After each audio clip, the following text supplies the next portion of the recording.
I couldn't show you my landscape without showing you my Nellie R. Stevens hollies. They're everywhere. This is my screening shrub of choice.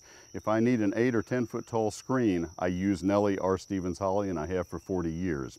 These are about 20 years old. They've been pruned just once or twice to kind of let them fill out. We're going to go to the Fort Worth Botanic Garden now. Rob Bowereisen is waiting for us to show us a home fruit orchard right there in the Botanic Garden. The orchard that we're standing in was built or actually planted in 2001 with the Alternative Learning Academy kids. So we planted the orchard with the kids, and this is essentially a mature orchard. We've got a variety of different fruits, from peaches to plums to apples to figs. Generally, fruit trees to flower and produce fruit well, they need to have full sun. So you need to have a site that's going to provide full sun. Fruit trees need to be pruned in the winter time, generally late January, early February, because they bloom and they produce fruit usually off of the new wood.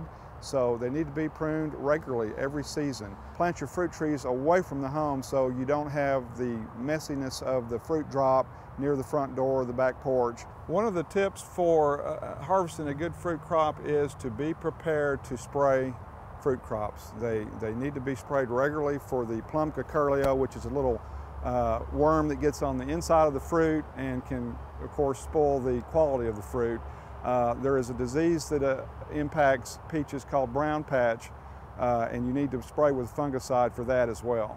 One good tip is to go online and go to the Texas A&M website, because they have the listing of all of the tested fruit varieties for north central Texas.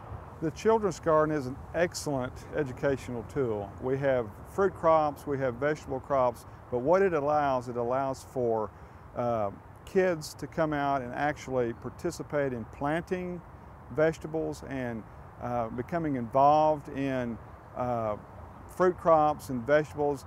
Many kids don't even know, where beans come from. They only see them out of the can on their plate when they eat them, so they actually are able to come out and see and learn about vegetable crops here in the Children's Garden.